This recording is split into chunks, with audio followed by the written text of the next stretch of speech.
Ndugu wananchi, kesho ni siku muhimu sana na ya kihistoria kwetu wa Tanzania. Tunaadhimisha miaka 61 tangu waasisi wa taifa letu Mwalimu Julius Nyerere na Sheikh Abeid Amani Karume walipofanya kitendo cha kishujaa cha kuunganisha nchi zetu mbili na kuunda Jamhuri ya Muungano wa Tanzania. Sote hatuna budi kuendelea kumshukuru Mwenyezi Mungu kwa rehema zake ambazo zimetuwezesha kuvuka salama zaidi ya miongo 6 ya muungano wetu. Watanzania wenzangu, tunao kila sababu ya kujipongeza kwa kuweza kudumisha muungano wetu ambao ni wa kipekee barani Afrika.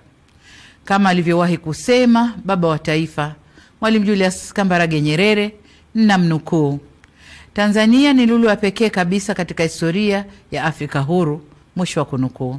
Heshima na hadhi hii ya kuwa na muungano thabiti, imara, usioyumba wala kutetereka, si juhudi za serikali pekee, bali ni juhudi za Watanzania wote ambao kwa pamoja tumeamua kuendeleza na kukuza udugu, mshikamano na umoja wetu kama taifa. Kwa ujumla, tumeamua kulinda wakfu huu wa muungano tulioachiwa na wazee wetu. Nimetumia neno wakfu kwa kuwa tunu hii ya muungano wa Tanzania uliasisiwa, umelelewa na unatunzwa vyema ili uwe madhubuti na wa kudumu. Muungano huu si mali ya mtu, ila unamilikiwa na Watanzania wote. Tumuombe Mwenyezi Mungu aendelee kuwapa mapumziko mema na ya milele waasisi wa muungano huu pamoja na viongozi wote waliotangulia mbele ya haki. Aidha, tunawashukuru sana viongozi wote ambao katika nyakati za utumishi wao kwa taifa letu waliulinda muungano wetu na kukabidhi kwetu ukiwa imara. Ndugu wananchi, hakika sote tumashahidi wa mafanikio na hatua kubwa za maendeleo ambazo nchi yetu imepiga tangu mwaka 1964. Ni imani yangu ya dhati kwamba tukiendelea na umoja na mshikamano tulionao, muungano wetu utaendelea kustawi kwa manufaa ya Watanzania wote. Wakati mliponikabidhi dhamana ya kuliongoza taifa hili, niliahidi kwamba serikali ninayoiongoza itaendeleza mema yaliyopita, kuimarisha yaliyopo na kuleta mema mapya. Muungano wetu ni moja kati ya mema tulioyakuta, ambapo serikali imesimama imara katika kuulinda, kuimarisha na kuudumisha. Hivyo basi ni jambo jema kufanya maadhimisho ya sherehe za muungano kila ifikapo tarehe 26 mwezi wa 4 ya kila mwaka. Hata hivyo, kwa mwaka huu maadhimisho yatafanyika katika mikoa yote ya Tanzania na viongozi mbalimbali wa serikali wataungana na wananchi katika shughuli za uzinduzi wa miradi ya maendeleo. Pamoja na hayo, yamefanyika makongamano, michezo mbalimbali na shughuli za kitamaduni nchi nzima. Kwa kuwa mwaka huu ni mwaka wa uchaguzi mkuu nchini kwetu, serikali imeamua kuyapa maadhimisho haya kauli mbiu isemayo miaka 61 ya Jamhuri ya Muungano wa Tanzania. Muungano wetu ni dhamana, heshima na tunu ya taifa. Shiriki uchaguzi mkuu wa mwaka 2025.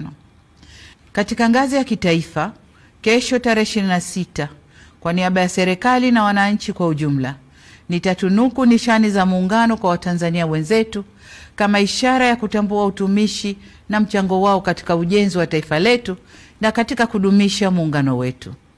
Ndugu wananchi, ndani ya kipindi cha miaka 61 ya muungano wetu, serikali zetu ya Jamhuri ya Muungano wa Tanzania na Serikali ya Mapinduzi Zanzibar zimeendelea kushirikiana kwa karibu, kubadilishana uzoefu na kusaidiana kwa dhati. Ushirikiano huu umechochea kasi ya maendeleo ya kiuchumi, kisiasa, kijamii na kidiplomasia. Tumeweza kuimarisha amani na mshikamano wa kitaifa. Kuwepo kwa mafanikio hayo haina maana kwamba hatuna changamoto. La muhimu ni kwamba tumejiwekea mfumo mzuri wa kutatua changamoto zinapojitokeza. Hapa nataka niipongeze Ofisi ya Makamu wa Rais kwa kusimamia vyema masuala ya muungano.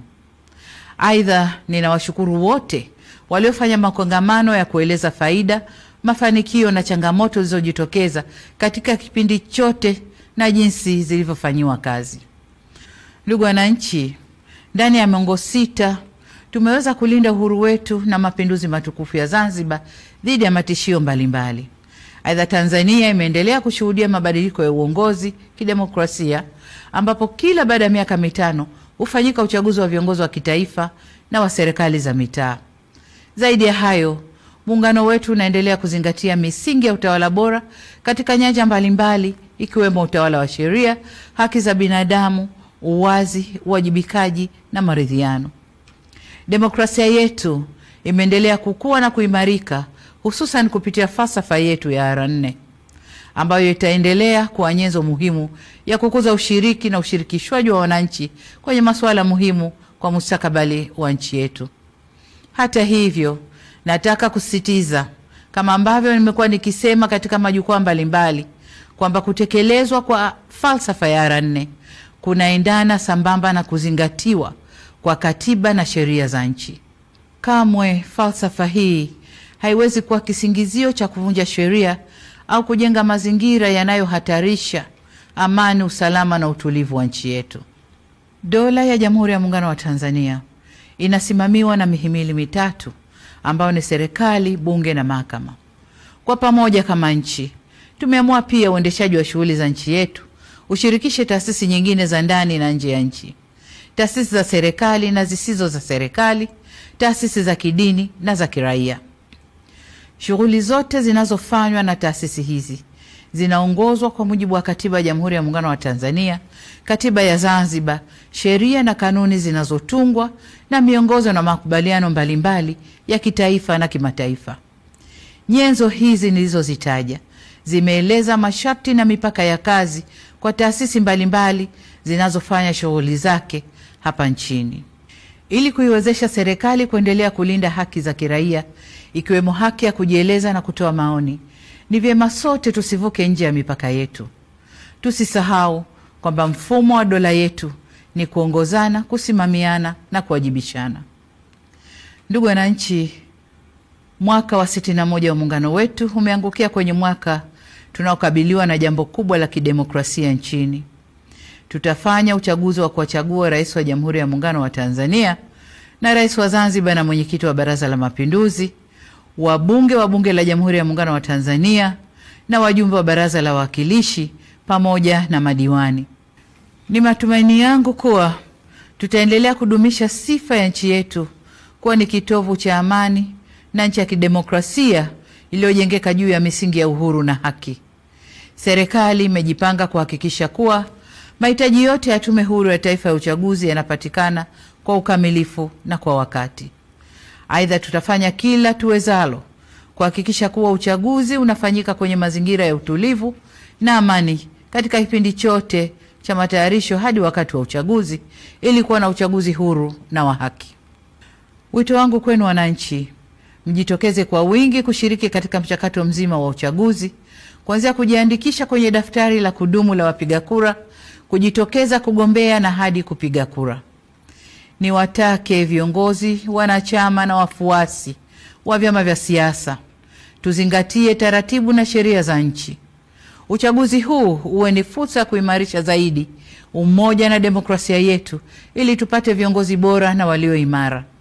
Kamwe tusiruhusu uchaguzi huu kuwa chanzo cha migogoro, chuki, mivutano na uvunjifu wa amani ndani ya vyama, baina ya vyama au nchini kwa ujumla. Niseme kuwa hakuna aliye juu ya sheria na wote tunatakiwa kuendesha shughuli zetu za kisiasa tukizingatia kuwa amani na usalama wa nchi ndio kipaumbele cha kwanza. Ndugu wananchi, ninapohitimisha hotuba yangu, nataka niwakumbushe kwamba wajibu wa kulinda, kutetea na kudumisha muungano ni wa kila Mtanzania. Waasisi wetu Mwalimu Nyerere na Sheikh Karume waliakisi muungano kwa kauli na matendo yao. Nasi hatuna budi kudumisha tunu hii ya taifa letu kwa kuimarisha misingi ya udugu, uzalendo, amani, mshikamano na umoja wa kitaifa. Hizo ndizo nguzo zinazoleta umadhubuti na uimara wa muungano huu. Tuilinde misingi hii ili tuweze kufikia matamanio ya waasisi wa taifa letu ya kuwa na taifa moja lenye nguvu zaidi kiuchumi, kisiasa, kijamii na kidiplomasia. Kesho tunapofikia kilele cha maadhimisho ya miaka 61 ya muungano wetu katika mikoa na wilaya zetu zote za nchi nzima, nitumie fursa hii kukutakieni Watanzania wote maadhimisho mema ya miaka 61 ya muungano. Mungu ibariki Tanzania, Mungu aubariki muungano wetu. na asanteni sana kwa kunisikiliza.